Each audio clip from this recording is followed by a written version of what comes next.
Eto na mga boss, kakapasok lang na balita. Grabe si BP Sara at Marcoleta. Nagulat, inilabas na ang hatol. Sabay-sabay na nakulong. Binuksan ng box ng mga prosecutor. Pinakita na sa iglesyang 75 million. Base sa impormasyong kumakalat ngayon sa social media, mismong si House Prosecutor Congressman Joel Chua nang nagsalita na sa Lunes na bubuksan ng ebidensya sa box ng impeachment. So hindi na rin si Vice President Sara Duterte makakapagtago. Sabay na sila ng sasapitin ni Senador Rodante Marcoleta. Hahatulan na din daw kasi sa korte si Marcoleta. Bubuksan na rin kasi ang sosi at salin niya sa Lunes. Sisilipin na kung totoong hindi niya dineclare sa INC ang donasyon sa kanyang 75 million. Pareho silang hindi nagde-declare ng totoong pera ni BP Sara. Kaya ito sabay-sabay natin panoorin kung paano si Vice President Sara Duterte at Senador Rodante Marcoleta, grabe nagulat, inilabas na ang hatol.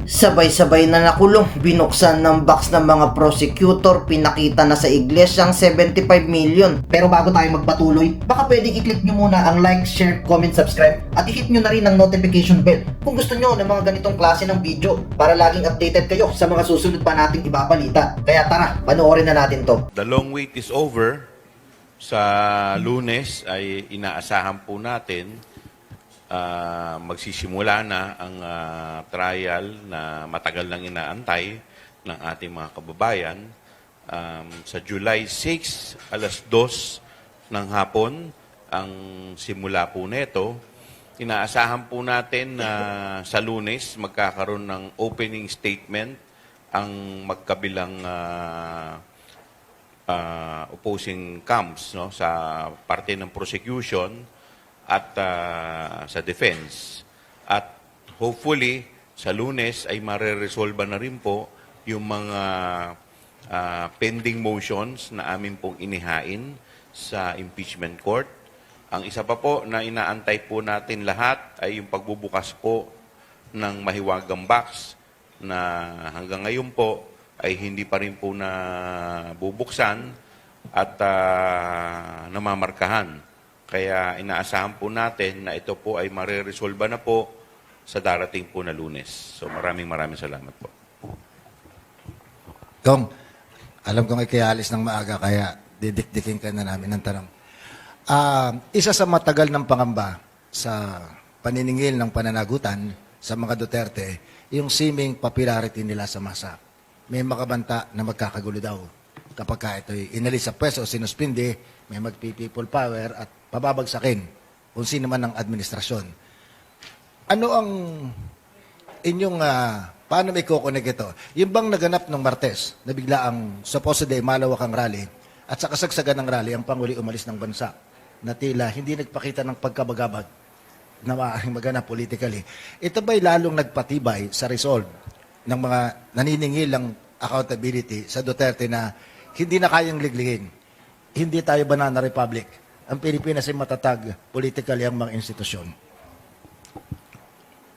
Masasabi ko po na siguro malaking bagay po, no, na namulat yung tao nung tayo po ay nag-conduct ng committee hearing sa Committee on Justice kung saan nakita po ng kababayan natin ang mga ebidensya. So marami po ang nagtatanong at panahon na siguro isa sa mga gusto ng mga tao ay matuldukan na itong issue ng impeachment, masimulan ang paglilitis at matapos na ang paglilitis at makita ng mga kababayan natin ang mga ebidensya.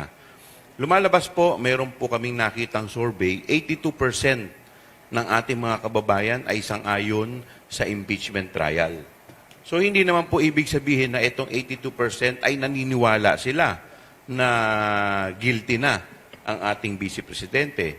Bagkus, dito po sa 82%, sila ay interesado na makita ang ebidensya at magkaroon na ng tuldok ito pong impeachment trial.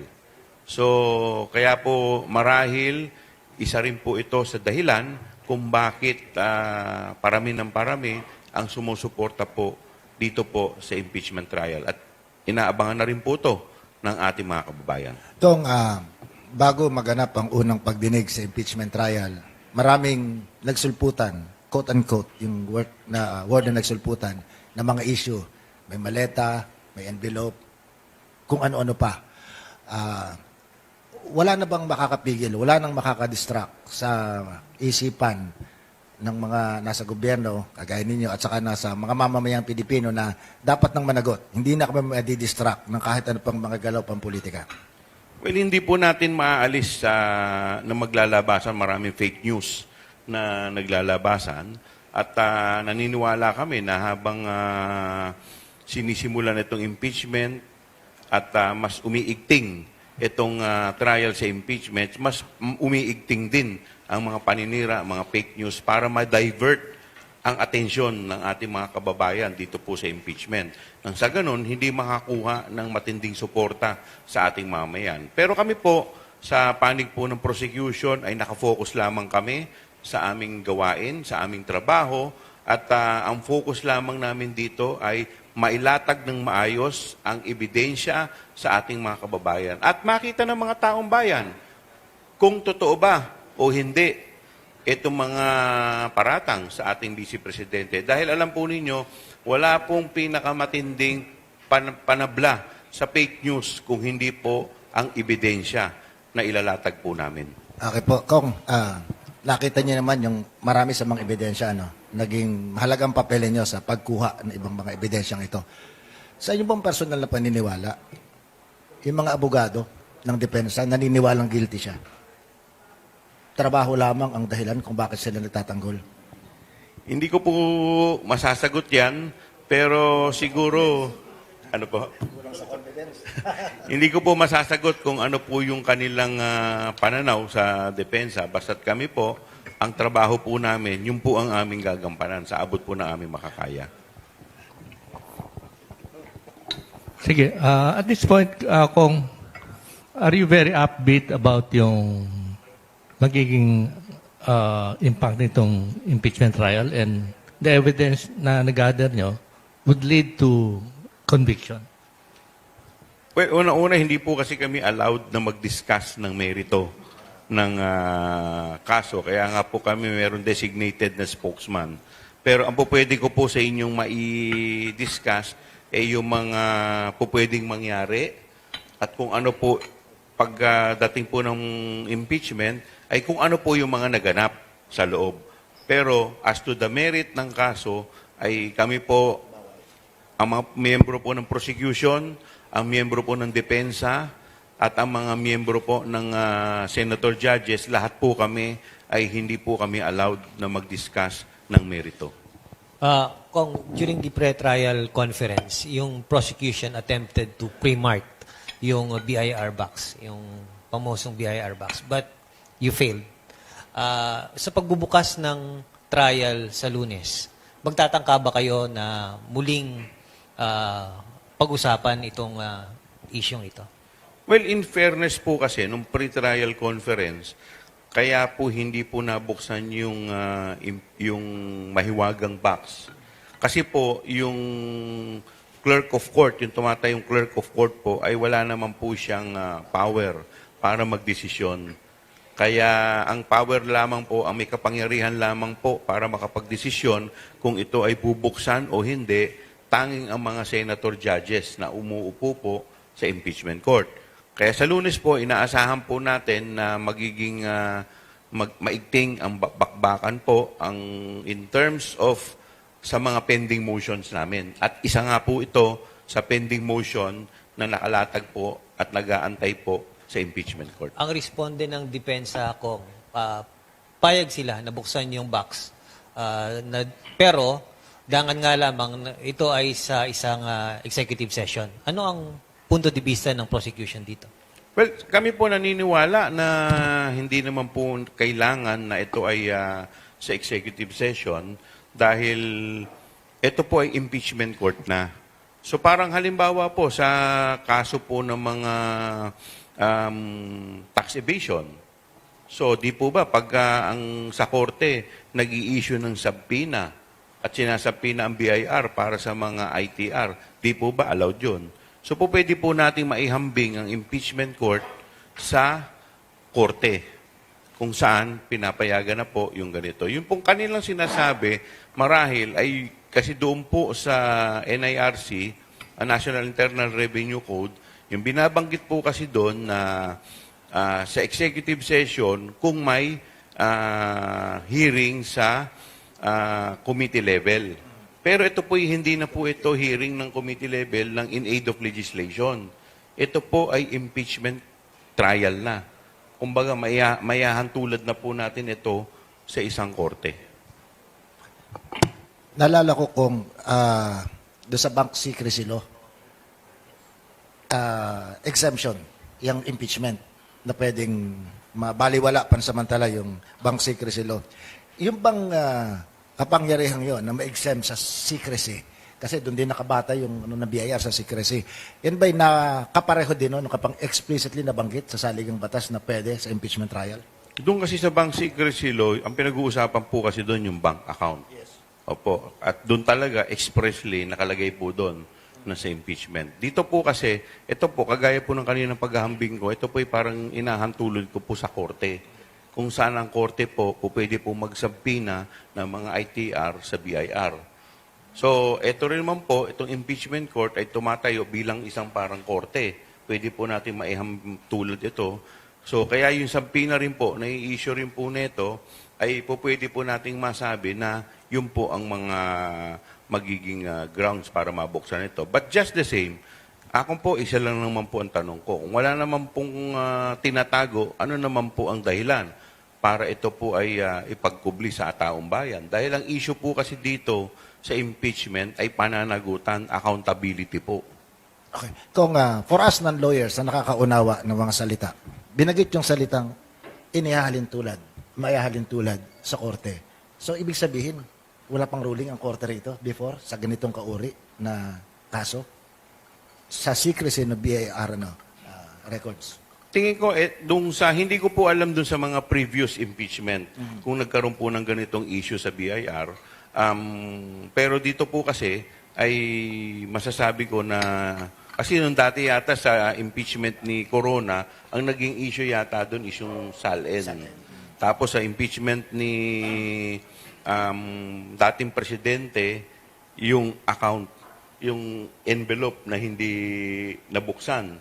Dahil sabi nga nila, yung sa envelope na yung parang nandoon yata yung pirma ni Jose Velarde. Kung hindi po ako nagkakamali, yun yata yung nakalagay doon. So itong envelope na to, kung hindi nila papayagan, baka mamaya maging ano rin. Ganon din ang mga maging epekto dito.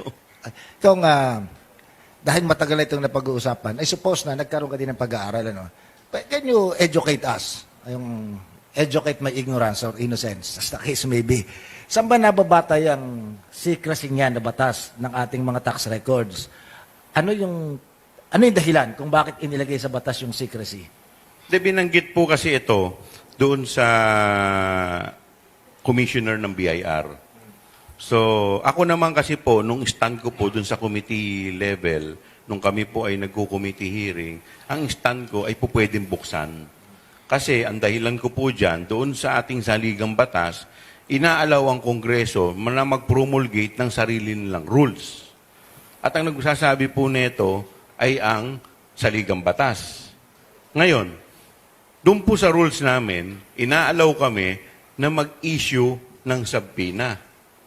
So ang in-issue po namin subpoena ay yung ITR, hindi naman po yung box eh.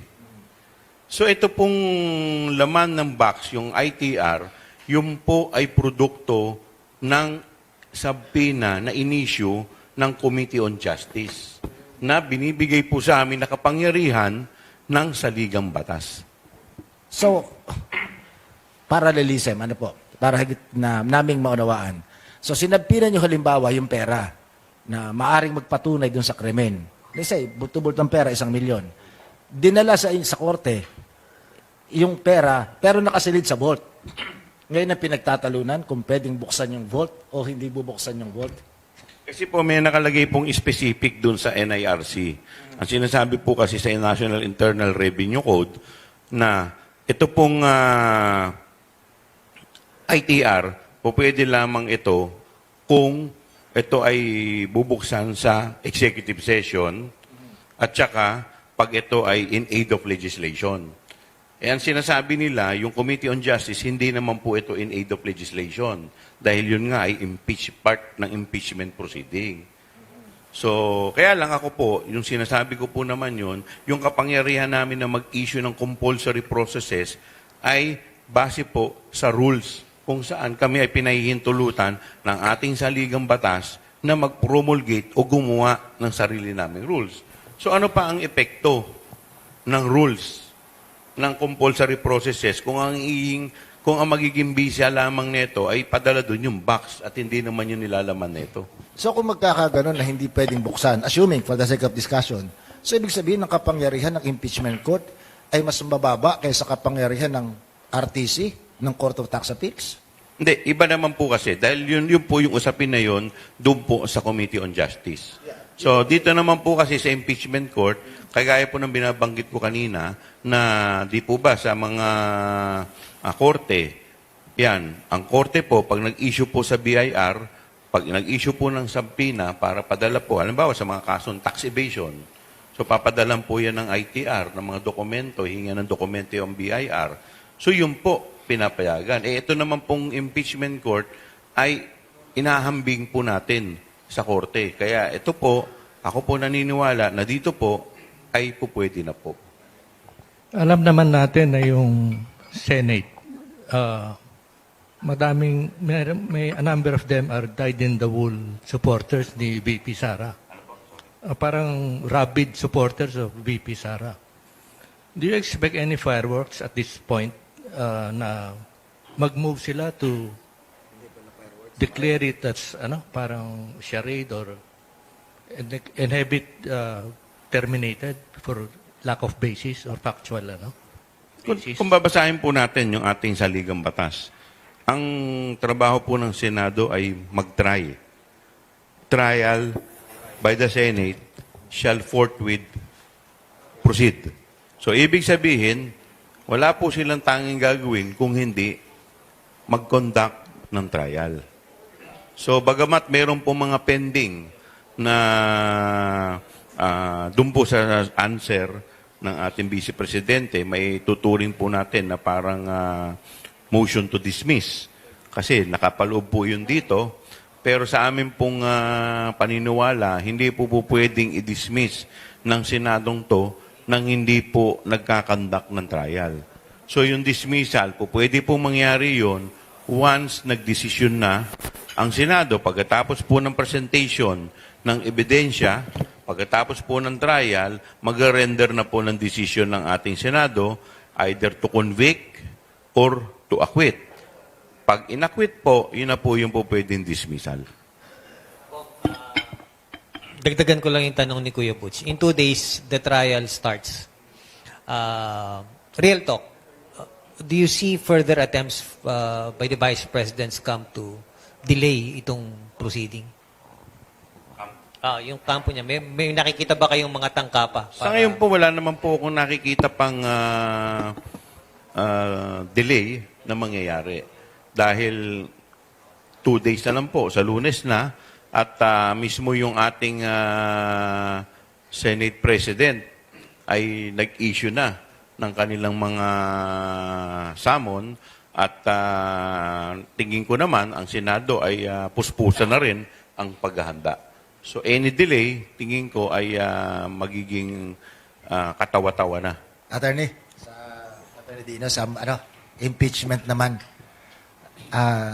yung kanina tinanong ko kay Kong Chua na kaya pala mature enough ang ating mamamayan, mature enough ang ating institusyon na hindi matitinag ng mga protesta, malawakan man o hindi.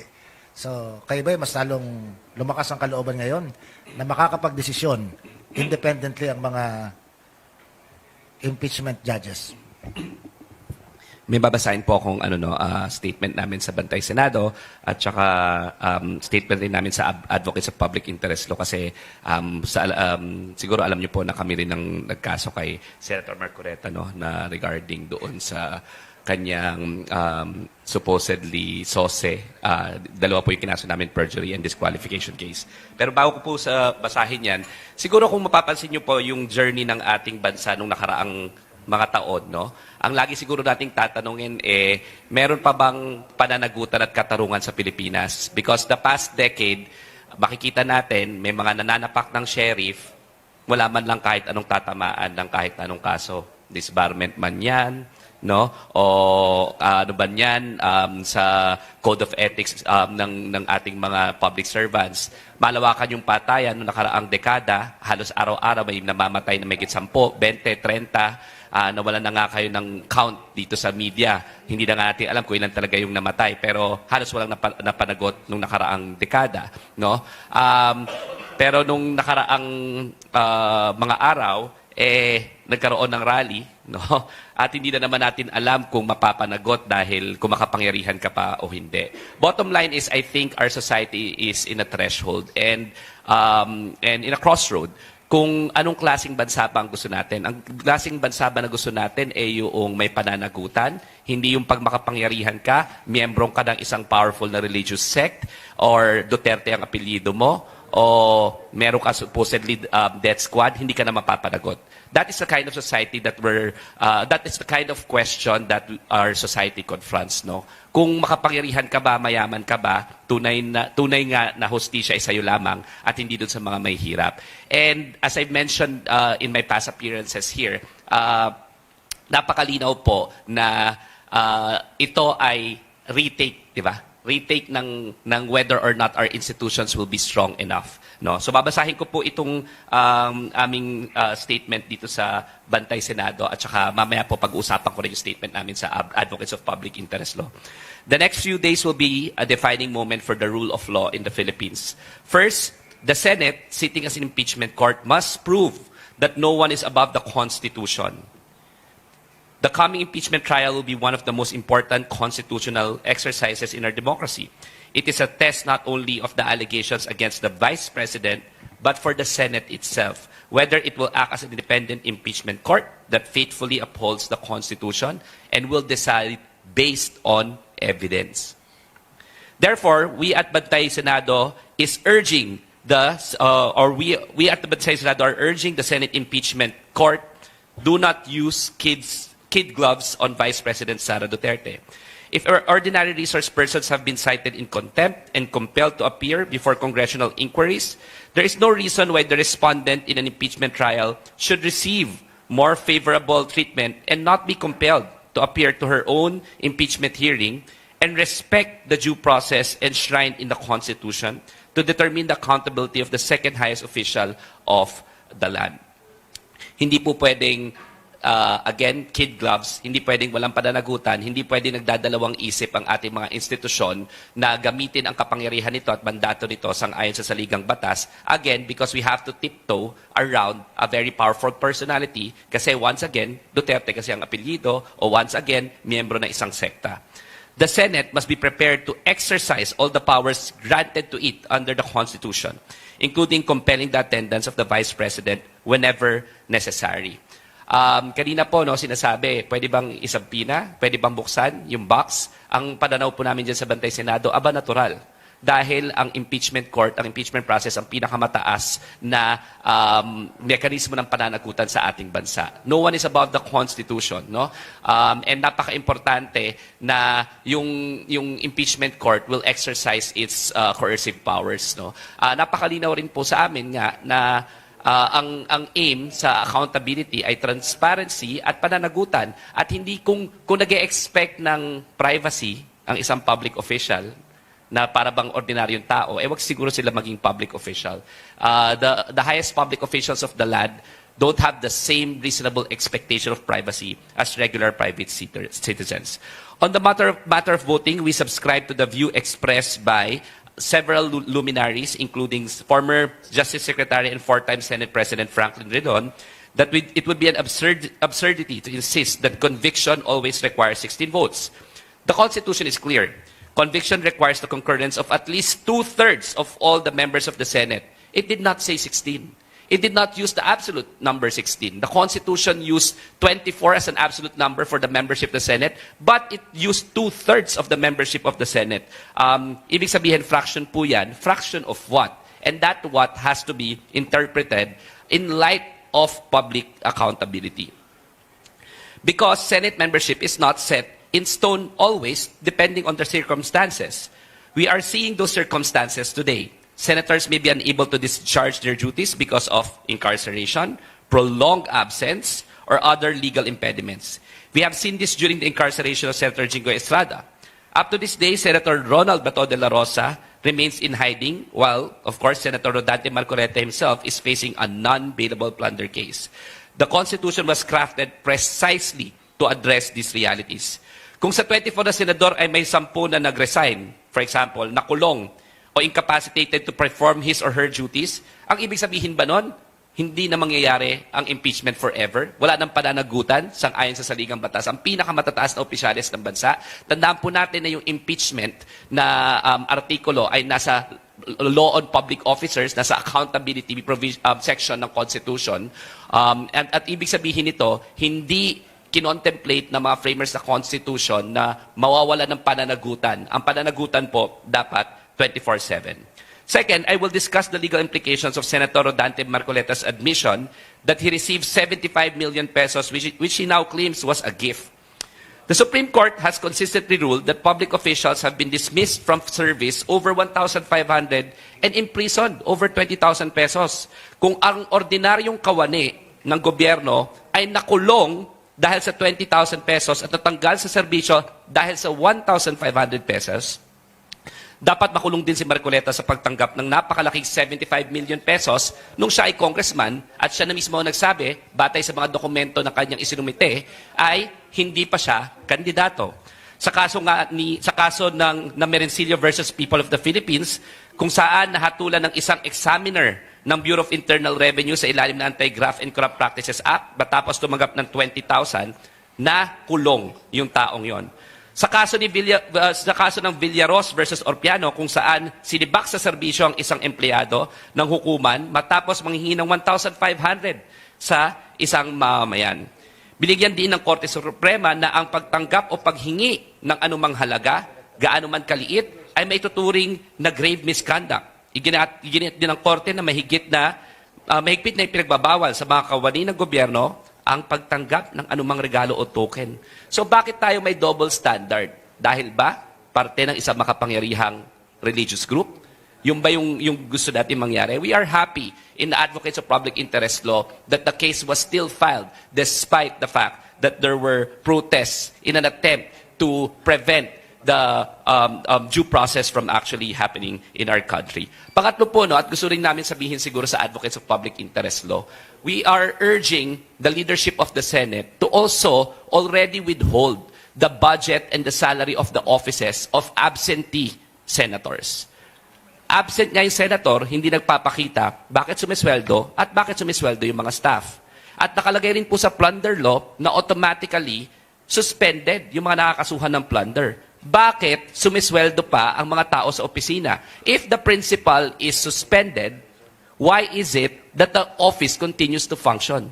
Isn't it that the office cannot function because the principal is suspended? Mahirap po yata na patuloy pa rin ang operasyon ng opisina kasi para pong nangyari doon, sinircumvent yung suspension na requirement under the plunder law and yung suspension na ipinataw mismo ng Sandigan Bayan doon sa graft cases. So para po mabigyang lakas at maipatupad yung suspension, wag po sanang magpatuloy yung operasyon ng opisina if we really want suspension to happen. Bakit? Kasi ibig sabihin, kung nandiyo yung opisina, nagpa-function yung opisina, nakakapag-provide pa rin ng mga kung ano-anong galaw sa mga constituents. In other words, parang hindi na-suspend. So, to give meaning to the suspension provision in the plunder law and to the order of the Sandigan Bayan, the salaries and the budget of the staff of the office must be withheld by the Senate leadership. Ultimately po, sa panghuling-huli, at gusto ko lang po sabihin,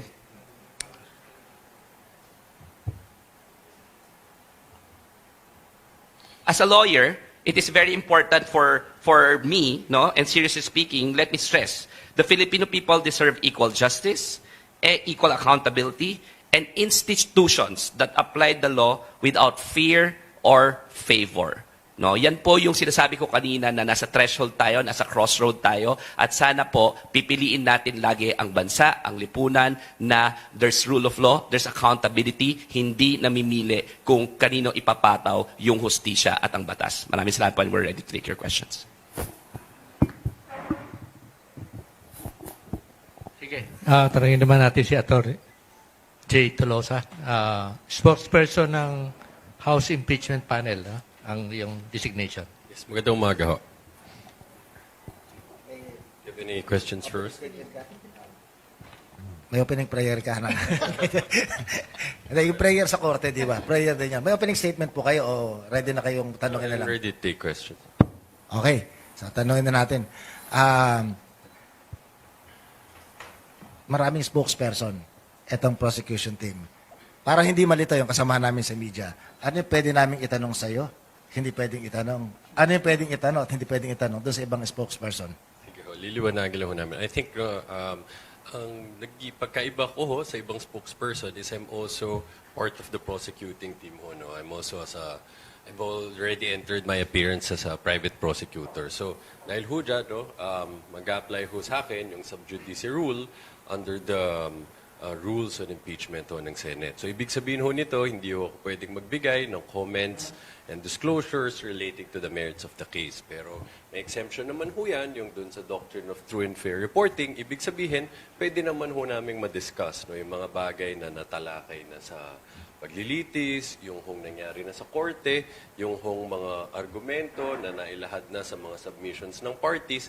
No, we can relay this in a factual manner, in fair and factual manner to the public. So, I think kaya ho tayo na isama, no, dahil nga tayo will be actively participating no, dun sa trial. So, kung meron hong mga bagay na kailangan agarang ma-relay ho sa media, sa public, we can do that. So, did I get it right na ang maibibigay nyo lang sa publiko ay narration? Ideally, no, yan ho yung safe under the jurisprudence to discuss ano ho yung mga nalatag na dito sa korte, either while the case is ongoing in court, dun sa trial itself, o kahit ho dun sa mga submissions sa mga parties. So, pag ang tanong namin ay the wise and the house, medyo we are treading on sub judice para sa inyo. Medyo ho. Unless these matters were already discussed already in court, then we can also relate to you. So, basically, he said, she said. Hindi naman ho, he said, she said. Ho. But basta kumbaga dapat objective ho, no? Kung ano na yung mga nailatag namin formally, no, na-discuss, we can do that. So, what and when? Safe to answer. Yes, ho, yes. Okay. So, sino sa prosecution na pwede namin tanungin ng the wise and the house? Well, technically, if you really go into the merits under the rules, we're not at liberty to discuss those if they're already, again, matters that go into the merits of the case already. So, kung the wise and the house, I think, kukunin ko ang number ni Atty. Dino. Yan naman po yung purpose kung bakit itinayo yung Bantay Senado, no? Para bantayan, and then marami po mga abogado doon, academics, volunteers, no? Mga constitutional law experts na sumama sa Bantay Senado precisely for that purpose. Naintindihan po natin ang constraints ng bilang isang abogado rin po, no, ng somebody who's practicing doon sa court na yon. Siyempre, kung gusto po nating respetuhin ang proseso, kailangan rin po na they play their role, and their role is to try it based on evidence and not to provide opinions as to how the process went through, ano ba dapat mangyari, no? Dapat yan, marespeto yung proseso na yan. And that is their role, no? In the same manner na marami po mga civil society groups na nag-exist ngayon para bantayan ang Senado, at isa po yun yung aming grupo.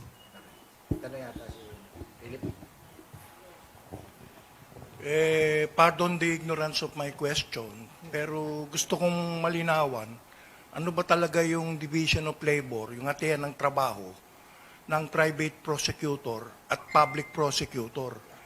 Kailan nag-uumpisa ang trabaho nitong mga private prosecutor?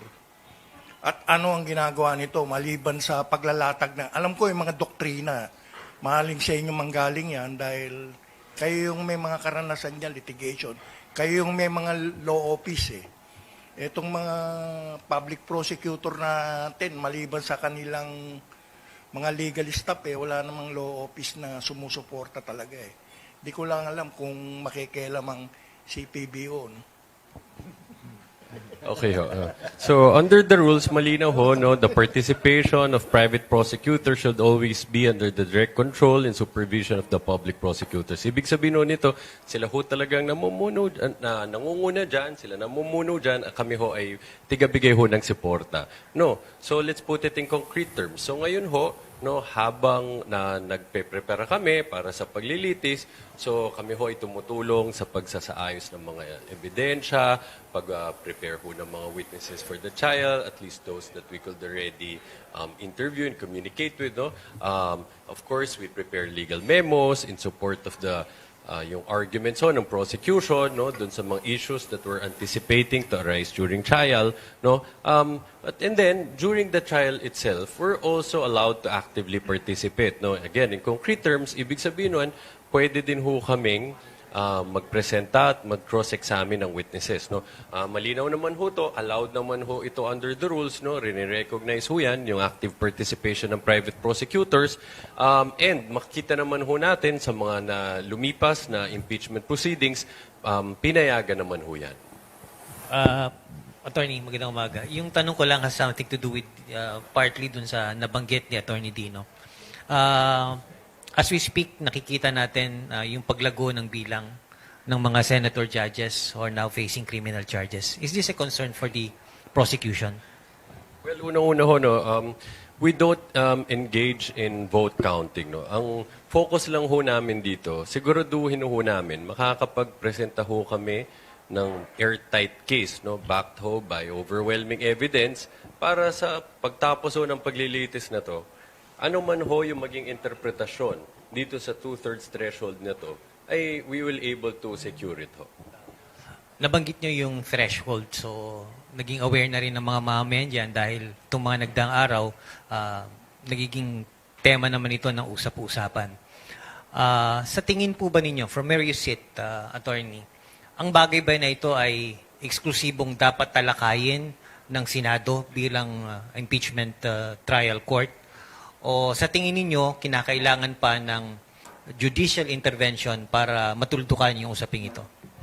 Well, this is a legal issue that we anticipate, no, that will arise and will be tackled during the impeachment proceedings. So, hope you understand, no, that we cannot discuss the merits of that issue. But we will respect the Senate's authority and discretion to tackle this issue. And when the time comes, when the right time comes for this matter to be discussed, the prosecution will be ready ho, no, to advance our position on it. Sige po, naintindihan natin.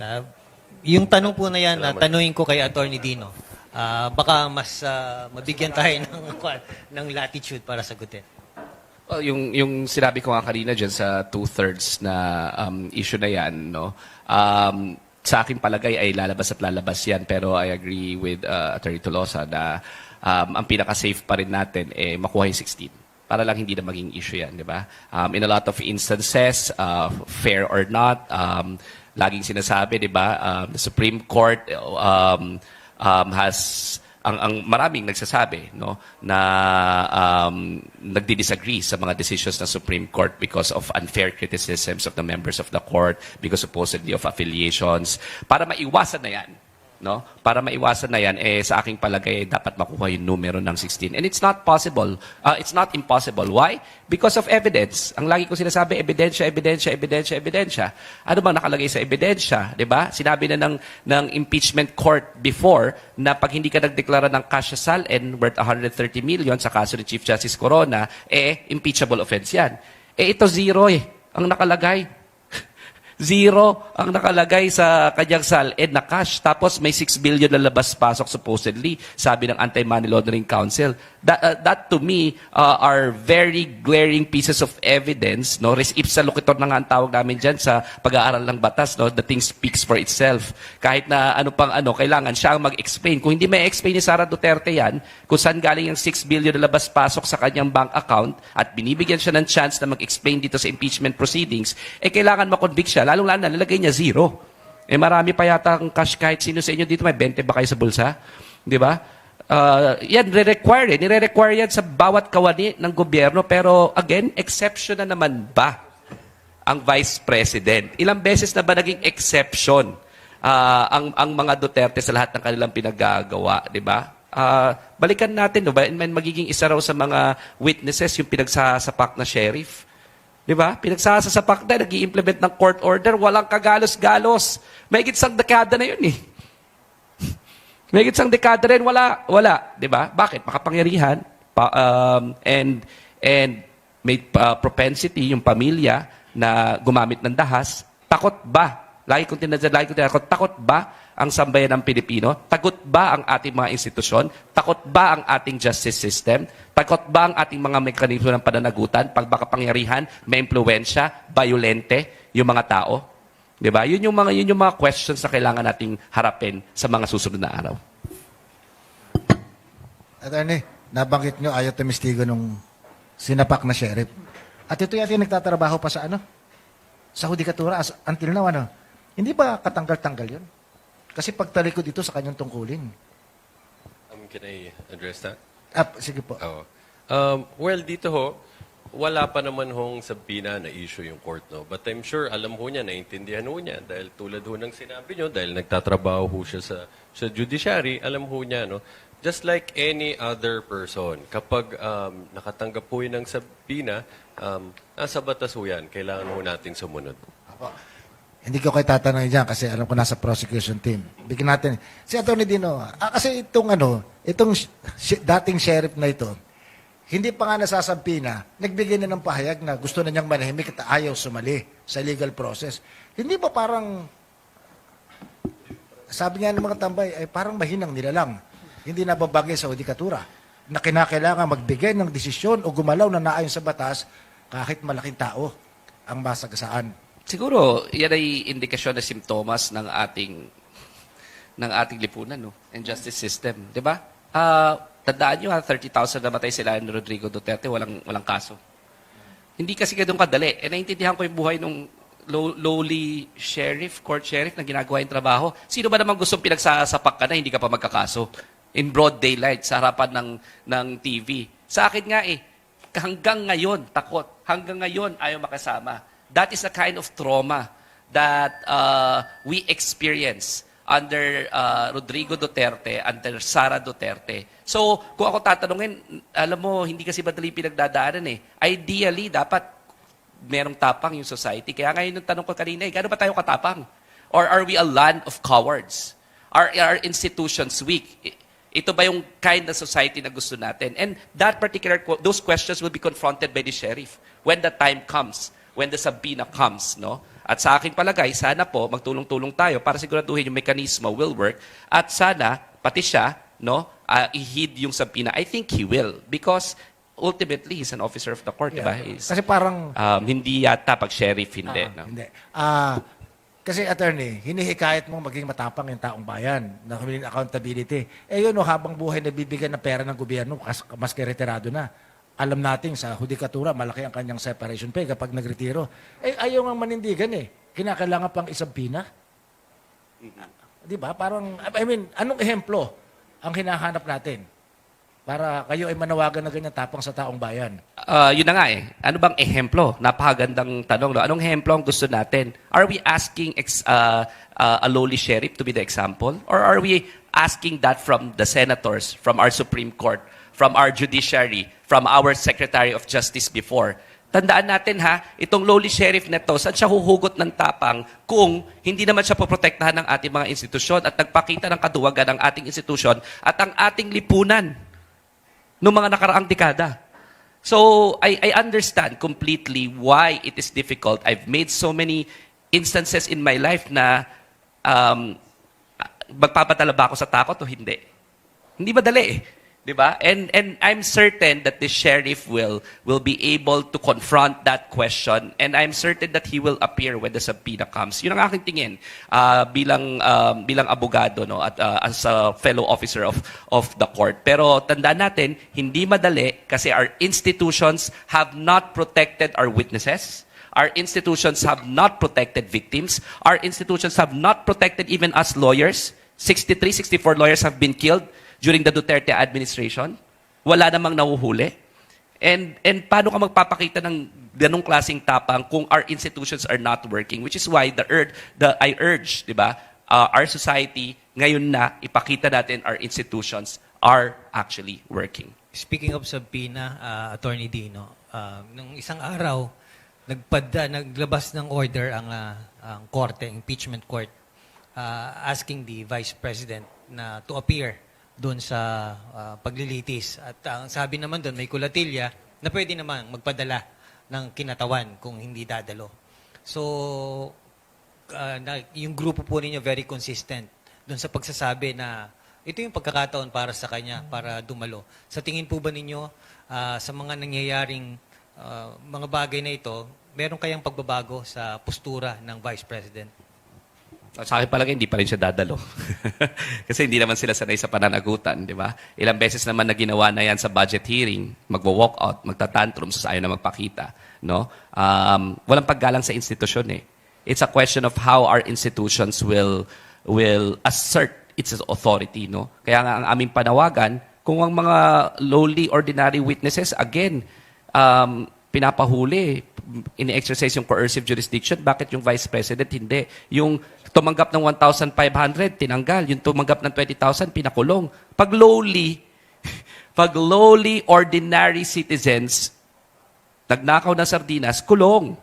Pag makapangyarihan, tumanggap ng 75 million, hindi. No? So, sa akin, no, hindi yan magpapakita. It's a question of, again, how will our institutions work and make sure na yung sacred process of impeachment, as enshrined in no less than the Constitution, the sovereign will of the people, the reflection of our majesty as a people. Yan ang Constitution, di ba? Kaya nga sagrado yan eh. Nakalagay dyan yung impeachment eh. No? Poprotektahan ba natin yon? Let's see. Pero sa aking palagay, dapat yung Senado, we urge the Senado to make sure that the process will be respected by the respondent herself. Ikaw muna. According to age. Yung mas bata.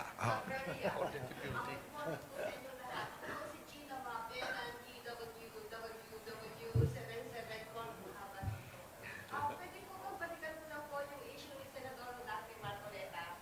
Kasi po, yung 75 billion pesos, 75 million pesos na tinanggap niya during his incumbency as representative. Ang sinasabi ko kasi nila, it's not a public fund. The money comes from private individual. So wala akong nalustay na public fund. So he did not qualify to plunder charges. What is your take on this? Could you enlighten me, enlighten us, and the viewer? Ako ba? Ayaw mo? Ayaw yan. Napakalinaw po sa plunder law, no? Hindi po kailangan public funds. Yun yung sa A. Yung sa B, nakalagay po yung ill-gotten wealth pag nakuha ninyo even by means of donations and gifts. So, the plunder law did not make the distinction na public funds laang. Pagka by virtue of your office, nag-accumulate ka ng ill-gotten wealth, which includes gifts, no? Kasama po yan sa plunder law. Basta ma-cause yung, ma-breach yung 50 million and it is a series of acts. Lahat po ng elemento na ito present eh. At ang pinakamaganda po dito, again, malinaw na naman yung ebidensya eh. Siya. Para bang yung sinabi meron na raw pinakuhang assassin. Di ba? Nakikita ninyo yung similarities dito. Tapos, pipikit na naman yung mga mata natin. Sino ba nagsubmit ng affidavit ng donation na nag-donate way before election period? Siya. Di ba? Siya mismo ang nabigay ng mga ebidensya na ito. Napakalinaw. Sabi ko nga, again, res ipsa loquitur eh. And at the very least, sabi niya sa interview, di ba? Sabi ni Rodante Marcoleta, may kaakibat na deed of donation eh. So, hindi ko na lang dineklara. Ngayon, clear. Tumanggap siya ng 75 million. Hindi niya dineklara doon sa kanyang sose. Hindi natin alam kung saan niya ginamit. Di binulsa niya. Or, kung hindi niya binulsa, that is for the court to decide. present evidence. But in the meantime, there is probable cause, there is reasonable certainty of a prima facie case that will lead to reasonable certainty of conviction. Yan yung threshold na kailangan lang gawin ng ombudsman Ginagawa ng ombudsman yung trabaho niya batay sa, again, ebidensya, ebidensya, ebidensya. And sa amin po mga abogado, alam ni Atty. Tolosa to, di ba? Ang pinakamalakas na klase ng ebidensya is declaration against interest or confession Di ba? Confession Sa kanya nang galing In fact, ang tawag ko nga dito, hubris Kasi, napakamakapangyarihan niya, galing siya sa napakamakapangyarihan na grupo, akala niya, nandun pa siya sa TV station ng makapangyarihang grupo, akala niya, hindi pwede niya sabihin kahit anong mga bagay na gano'n, pwede niyang aminin kahit anong mga bagay na gano'n, at hindi siya mapapanagot. Mapapanagot kaya siya o hindi? Again, it depends on the kind of society we want to uphold, di ba, in this country.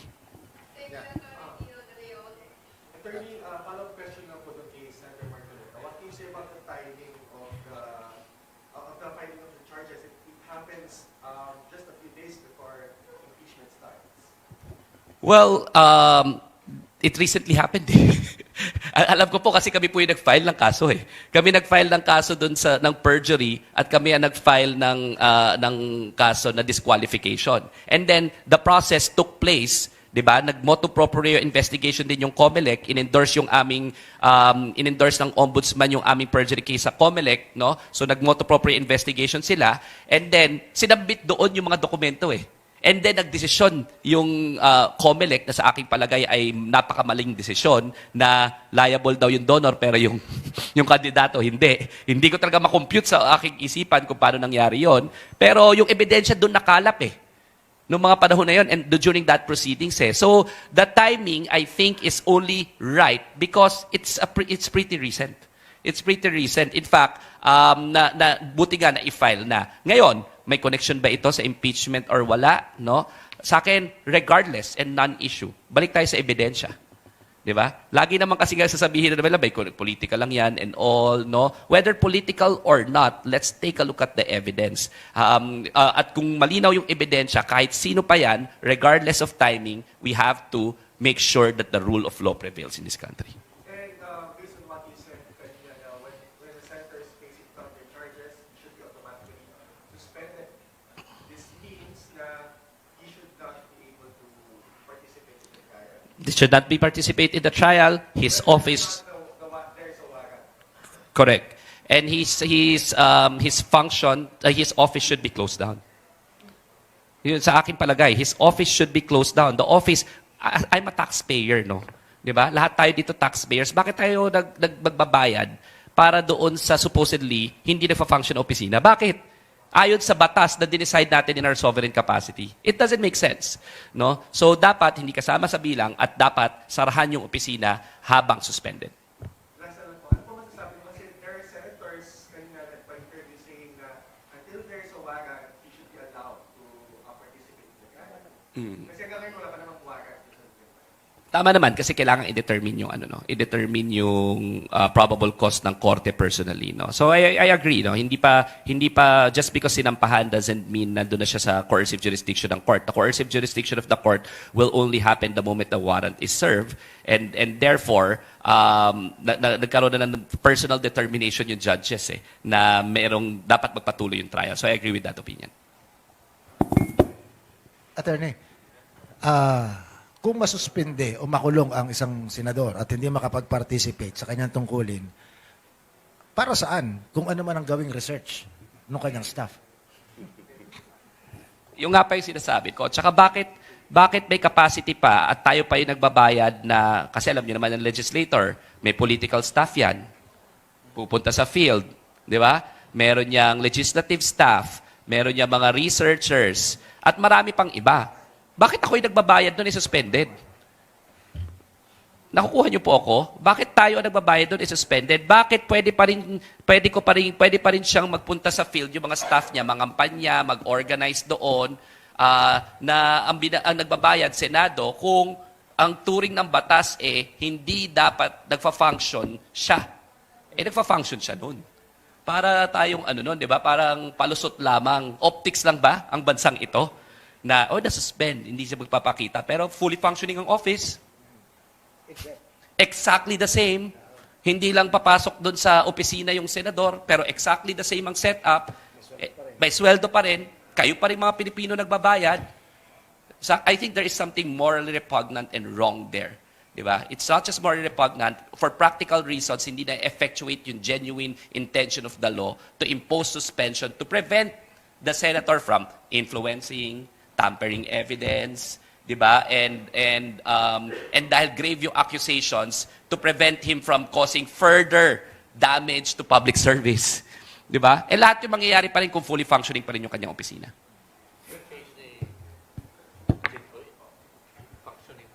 Functioning pa rin. Eh, sinesweldohan na. Dumapasok yung mga staff eh. May suspension to si De La Rosa hindi nagpapapasok pero fully functioning. Sumisweldo pa rin eh. Yung opisina eh. Puro kaanak eh. Diba? Puro kaanak yung nasa opisina eh. Bakit? Ba't tayo yung nagbabayad noon?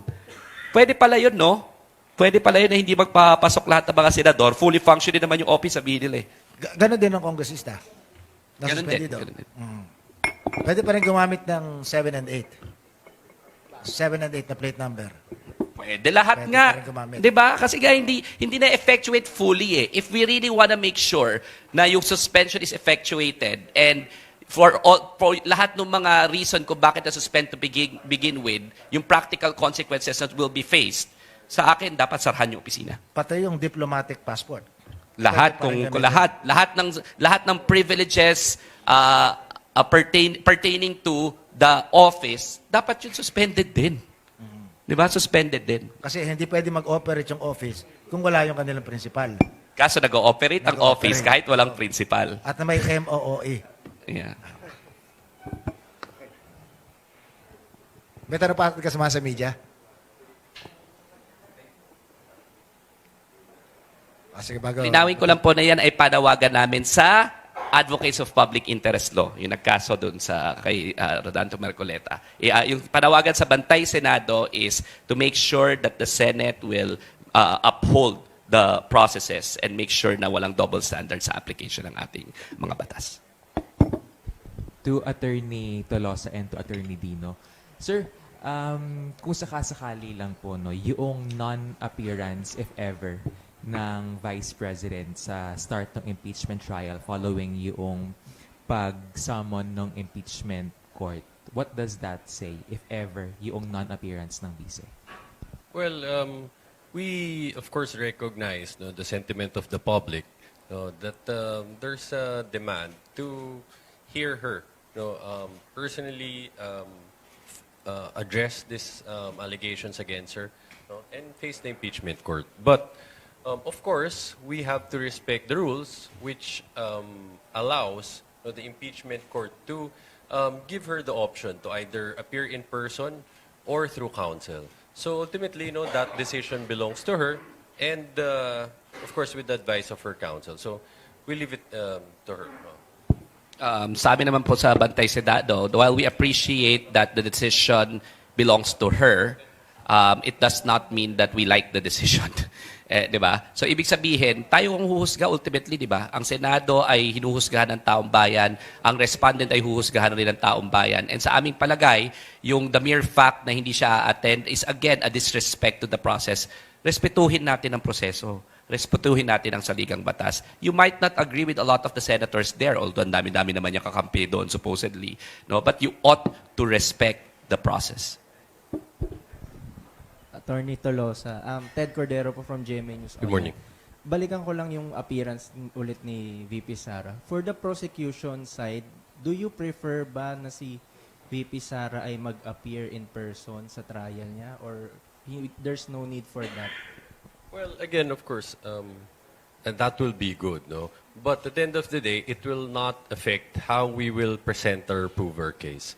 So we will still present our evidence, call to the witness stand all of our witnesses, no? So regardless if she's there or not. But again, of course, we see the merits also, no, of the opinion, no, of people saying that she should be there. Because at the end of the day, we hear that this is the sentiment of the people. Attorney Dino, medyo naguguluhan lang po kami siguro. Yun pong sa part noong suspension, pag nahaharap sa kasong plunder. I'm reading Section 5 of the Plunder Law. Pero sa ngayon po ba, suspended na po ba si Senator Marcoleta? Kasi parang yung nakaraan, may hiwalay pa na ruling yung sa Digan kay Jinggoy po, di ba? Oo. Yung kay Jinggoy, yung suspension niya, hindi rin sa plunder, sa Graft and Corrupt Practices Act. No? Dapat po suspended na pagka na-issue yung warrant of arrest. That is my humble submission. No? Kasi ibig sabihin, nag-determine na yung court na kailangan mag-trial. Okay. Okay. So pag nailabas yung warrant kung sakasakali, that's the time na hindi siya dapat mag-participate doon sa Yan trial. po ang sa aking palagay. No? Sa akin. Pero ngayon, na wala pang warrant, he can participate in He the can trial. still participate. He can still participate kasi hindi pa nagde-determine with finality yung korte na kailangan mag-trial na tayo. Pero pag the moment na na-issue yung warrant of arrest, diretso na po dyan kasi yan sa pre-trial, meron na siyang pre-trial remedies, pre-arraignment remedies. Ibig sabihin, magpapatuloy na yung proseso. So, kailangan bigyan natin ng palugit at leeway yung korte na i-determine whether or not kailangan i-constrain yung kanyang liberty to a certain extent. Yun po yung purpose ng warrant of arrest. Sa warrant of arrest po, i-determine muna ng judge, kailangan ba i-constrain to a certain extent yung iyong mga kalayaan at iyong mga privileges? At pag na-exercise na yun ng korte, dahilan sa tiningnan niya preliminarily yung ebidensya, sa aking palagay po, automatically doon papasok yung suspension. Tapos sir, sorry, yung palang binabanggit niyong sa usapin ng conviction threshold, sa inyo, regardless of the number of participating senators, considering nga na yung sa case ni Senator Bato, itong kay Marcoleta and kay Jinggoy, regardless dun sa number, dapat ang manaig pa rin is yung 2/3. So kung sakasakaling 21, dapat 14. Ganun po ba yun? Kasi ang sinabi po ng Saligang Batas, 2/3, hindi 16. Hindi absolute number nilagay. 2/3 of all members of the Senate, no? Ang linaw kasi po yung iba There will be 24 senators. Ginamit yung absolute number Pero pagdating po sa mga voting, ang ginagamit po fraction. So yung fraction po, ibig sabihin, moving yung base depending on the circumstances. That is a legal question, yung base. Diba? At sino ba dyan ang miyembro at this point in time? Ang sigurado po ako, the Constitution never contemplated an instance wherein accountability will no longer be present in this country. Kay Attorney Tolosa po, na-resolve na ba yung motion dun sa e-voting? Because we understand before, di ba, nagkaroon ng walkout before nung pinag-usapan nila yung pagboto, possibly papayagan na bumoto remotely ibang senators. May resolution na po ba doon? So first, sir, we are aware that has not yet been resolved. So, ibig sabihin po, hindi pa ruled out na possible pag-uusapan pa siya during the... That's possible, yes. Gusto ko lang itanong ulit kay Attorney De Leon or Attorney Tolosa. I understand merong plan to file charges of obstruction of justice against Alan Peter and Robin Hood Padilla. Ano doon? May nag-fly off ba yung ganun? We filed. Kami po mismo. Ako po yung abogado doon. No? Tindig Pilipinas filed this and pinasagot na po sila Robin Hood Padilla, si Aplasca, tsaka si Alan Peter Cayetano. No? This was 2 weeks ago when this happened. No? So we're happy na kahit papano po ay yung proseso lang naman no? ang ano natin. Pero para sa amin po sa Tindig Pilipinas, hindi po kami papayag na magkakaroon ng baril-barilan, magkakandara pa sa Senado, patatakasin yung pugante. Tapos wala na naman tayong rule of law. Dahil ba makapangyarihan? Hindi na naman. No? So kami po, ginawa po namin yung fair share, which is why we filed that case. Ano pong before? Before the Ombudsman. Before the Ombudsman, and that's the reason why the Ombudsman already responded at ni-require na po silang sumagot. Ito nga po yung dahilan kung bakit, di ba, pati itong si unfairly during Pinoy's birthday ba? Or birthday, sinasabihan ni Alan Peter Cayetano si Kiko D, di ba? Na Aquino ka, di ba? Biggest, isa din sa pinakamalaki na ki-criticize sa Marcos administration, itong si Kiko D, no? And again, just like how Peter Cayetano always does things, pinopollute niya na naman yung conversation, no? Minimirk na naman niya yung tunay na issue, and tinatry niya i-hijack yung moral side, no? By quoting the Bible, by now displaying the laban sign, by now quoting Ninoy Aquino na niyurak-yurakan niya naman nung panahon ni Rodrigo Duterte at isa siya sa mga nangunguna na nambabasto sa Aquino family legacy. So I don't think he has the moral high horse to lecture the likes of Kiko D, who's just doing his fair share as a citizen. Attorney, after ba nitong nangyari kay Senator Marcoleta, yung Bantay Senado ba may binabantayan pa kayong mga susunod na aresto? Well, marami, no? Kasi sabi nga, di ba, almost up to 9 yata yung may mga charges dyan, no? Meron tayong 2 Villar, di ba? Doon sa kanilang insider trading, meron tayong involved sa flood control scandal at saka tumanggap rin ng mga donation from the contractors na hindi dapat, si Cheese Escudero, andyan din si Joel Villanueva na again meron ding involved din, no, ang kanyang pangalan doon sa plunder. At marami pang iba, di ba? So, ibig sabihin, kailangan dapat lamang bantayan, and just because there is the convenience of impeachment for them doesn't mean that we will no longer hold them into account.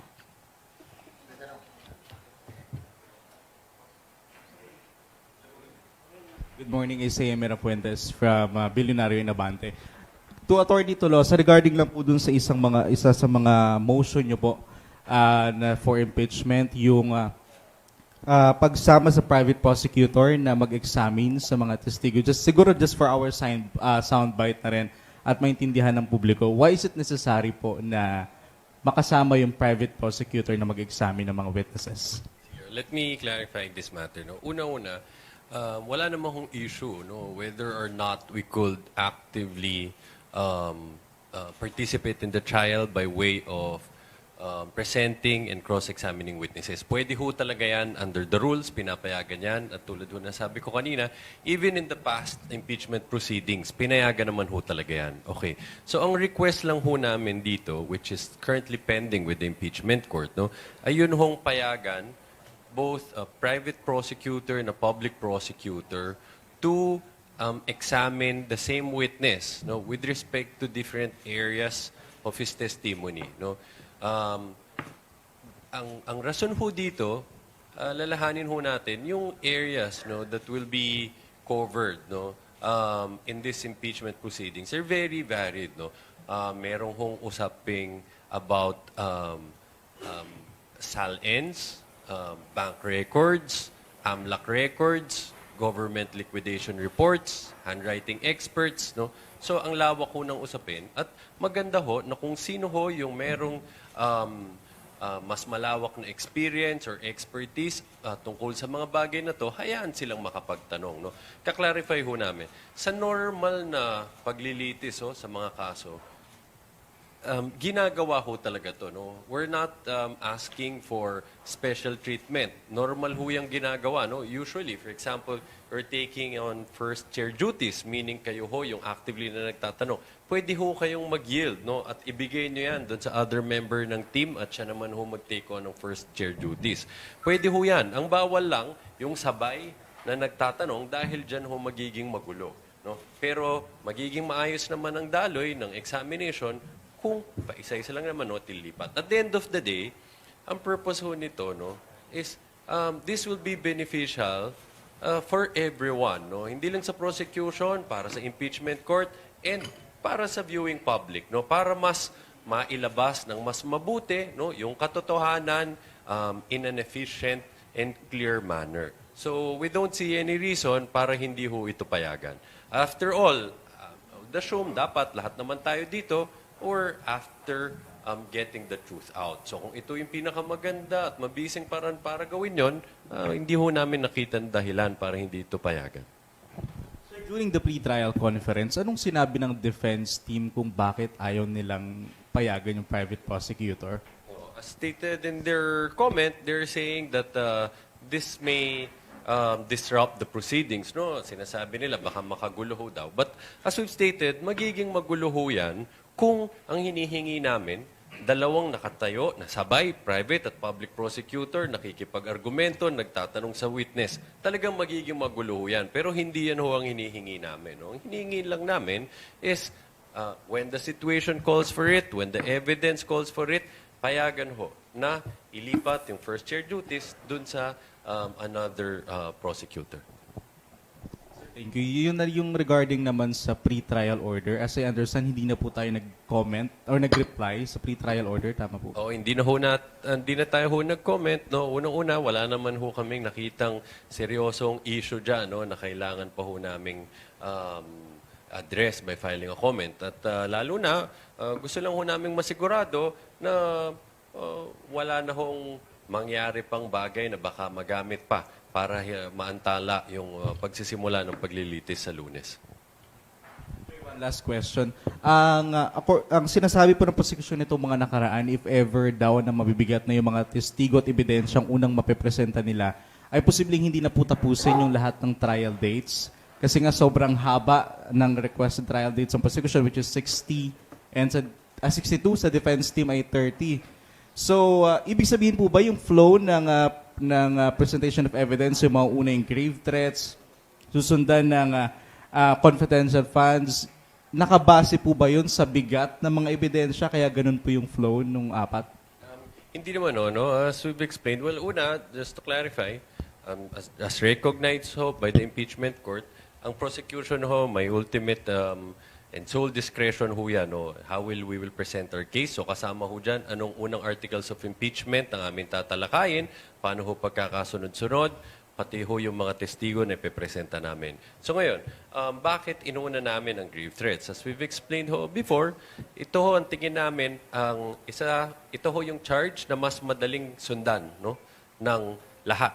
Hindi lang ho impeachment court, pati ho yung taong bayan, no? na of course, na susubaybay dito. Dahil ito, napanood naman ho natin lahat, no? Yung mga video, kung nandun ho, kung saan ho ginawa, no? Yung subject utterances, kung saan ho nagkaroon ng pananakot sa buhay ng presidente, sa first lady, and previous speaker of the house, pati na rin ho yung pag-amin na hindi lang ho nananakot, but may pag-amin na meron ng assassination plot. No? So, in terms of establishing ho dito yung mga factual issues, mas madali ho. No? Kasi at the end of the day, never naman hong na-deny itong mga bagay na to. No? As of course, it will be impossible to deny it. We all saw it.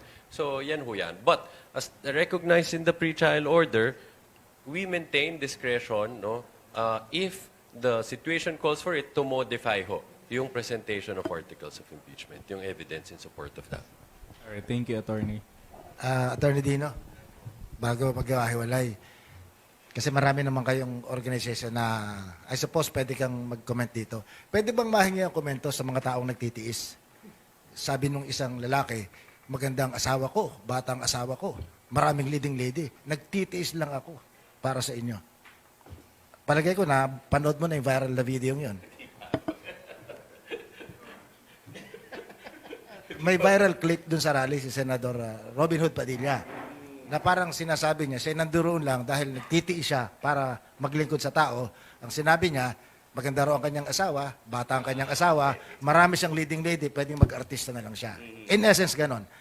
Hindi verbatim yung pagkasalaysay ko. Baka po the feeling is mutual. Nagtitiis rin po kami, no? And ang sabi naman po ng kanyang asawa, we don't deserve Robin Padilla. Tama naman po yung kanyang asawa, di ba? We don't deserve Robin Padilla. So I urge him na wag na siya magtiis. Hindi naman kailangan kasi nagtitiis rin po kami. He can leave because he's, in my humble submission, a big disservice to the Senate of the Philippines. Oh, Lana? On that note, we'd like to conclude this Saturday News Forum's edition. Sige. Okay. Hello? Hello. So, pinapakiusap po namin no, sa amin sa prosecution, sa ating mga kababayan na sundan ho natin ng mabuti no, yung paglilitis na ito. At hinihingi ho namin no, na pagpaliban ho muna natin sa pagkakataong na to na gumawa ng mga opinyon o pagpapasya no, tungkol dito sa bagay na to. gawin ho natin, pare-pareho ho nating pakinggan, no, at suriin ng mabuti ang ebidensya, no. Para sa dulo ho, siguraduhin natin pare-pareho ng magiging resulta ng impeachment case nito, nakabatay ho dun sa ebidensya na parehong ilalatag ng magkabilang panig na nauukol sa Constitution at may higit sa lahat ho ang katotohanan. So, yun lamang ho. Last lang po, sa Bantay Senado naman po, sinususugan lang po namin sinabi ni Atty. Tolosa. No? Kami po ang aming panawagan, hindi kami nagsasabing convict na. Malinaw po yan sa Bantay Senado. Ang sinasabi po namin sa Bantay Senado, respetuhin natin ang proseso, tingnan natin at magdesisyon tayo batay sa ebidensya. Marami po kaming mga aktibidades sa Bantay Senado. Meron po kaming barangay-barangayan. Nakapunta na yata ako sa 3-4 na barangay noong nakarang 2 linggo. Magkakaroon po kami ng mga watch party. Tingnan niyo rin po ang aming website. Magkakaroon po ng scorecard doon. Hindi lamang yung mga senador, hindi lamang yung depensa, kahit yung prosecution, pinapanood rin po at binabantayan rin po namin kayo. Kasi ito po ay, again, proseso ng sambayan ng Pilipino. So may mga scorecards doon, may mga analysis po doon, ng hindi lang ng mga abogado, kasi alam niyo naman po, ito ay constitutional process, political process, and quasi-judicial process rin po. No? Ang ibig sabihin, dapat ito ay accessible sa ordinaryong tao, sa isang reasonable average person. So magkakaroon rin po ng mga reaksyon ng mga ordinaryong mamamayan. Nasa field po kami. Napakarami po naming volunteers, pero baka kulang pa sa dami ng gustong manood at gustong subaybayan ito. No? So inimbita po namin sa mga watch parties, pupunta po kami sa simbahan, barangay, coffee shops, palengke. Tingnan nyo lang po ang aming website. For the information of media, ano yung magiging daily, meron pang daily monitoring and every time po na merong proseso, no, merong impeachment, 'di ba kasi Monday, Tuesday, 'di ba mag-iiba pa yung mag-iiba pa yung schedule after SONA, no. So may mga announcements po diyan kung saan ang watch party, meron rin mga online watch party na gagawin para po nakapag-react po tayo together, and then ina-announce naman po kung ano yung usually may analytics after, and then yung website namin even may scorecard pa. para dun sa media, open yung trial proper to media coverage? From the start to finish. Tapos may daily briefing kayo na gagawin ng mga spokespersons. Okay. Sige, malinaw na open and So tama yung binanggit ni Atty. Dino. Yung impeachment ay secret, not secret. Okay, sige. We'd like to thank our guest for today, si Mr. Novel Bangsal, Executive Director ng Congressional Policy and Budget Department ng House of Representatives, at ang Attorney J. Tolosa, spokesperson ng House Impeachment Panel, at si Attorney Dino De Leon, who is leading yung Bantay Senado na mag-involve din sa social civil society dun sa pagsubaybay dun sa impeachment trial. Ngayon, kayo bilang Pilipino, ano ang masasabi nyo at reaksyon sa balitang ito? Mag-iwan kayo ng komento sa ibaba at atin niyang babasahin isa-isa.